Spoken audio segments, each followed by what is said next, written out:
নিজের হাতে বানানোর পর তো বিশ্বাসই করতে পারিনি এতটা পারফেক্ট হতে পারে। একদম তুলার মতো সফট নরম তুলতুলে মুখে দিলে মিলিয়ে যাবে। কালার দেখে বুঝতে পারছেন কতটা পারফেক্ট হয়েছে। রেসিপিটা ভালো লাগলে লাইক কমেন্ট শেয়ার করে দেবেন। কে কোথা থেকে দেখছেন কমেন্টে অবশ্যই জানাবেন।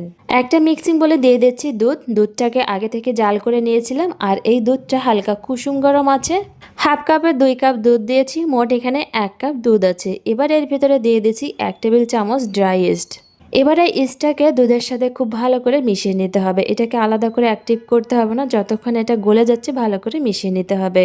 এবার এর ভিতরে দিয়ে দিচ্ছি 4 টেবিল চামচ চিনি। চিনিটাকে আমি এখানে গুঁড়ো করে দিয়েছি যাতে এটা তাড়াতাড়ি গলে যায়। আর গোটা চিনি ব্যবহার করলে কিন্তু এখানে গলতে অনেকটা সময় লাগবে।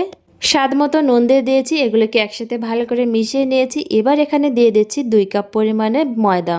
ময়দাটাকে দুধের সাথে খুব ভালো করে মিশিয়ে নেব। এটা কিন্তু আগে থেকে একটু নরম থাকবে, এর ভিতরে আরও কিছুটা পরিমাণে ময়দা দিতে হবে। ডোটা অনেকটাই নরম আছে, তাই এখানে আরও কিছুটা পরিমাণে ময়দা দিয়ে দিচ্ছি। এখানে প্রায় 3 কাপের থেকে একটু কম পরিমাণে ময়দা দিয়ে দিয়েছি। এটাকে খুব ভালো করে মিশিয়ে নেব।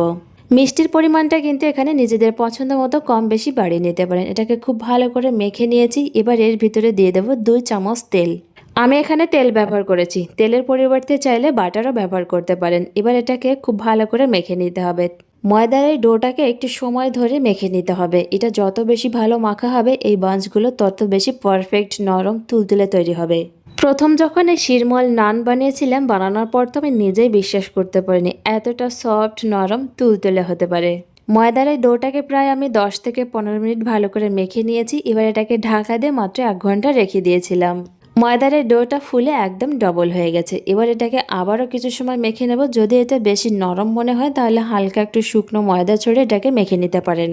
হাতে সামান্য তেল লাগিয়ে নিয়েছি। এখান থেকে কিছুটা পরিমাণে ময়দার ডো নিয়ে এভাবে গোল শেপ দিয়ে হালকা একটু চ্যাপটা করে বাটার পেপারের উপর এভাবে রেখে দিচ্ছি। বাটার পেপার কিন্তু আগে থেকে তেল ব্রাশ করে নিতে হবে।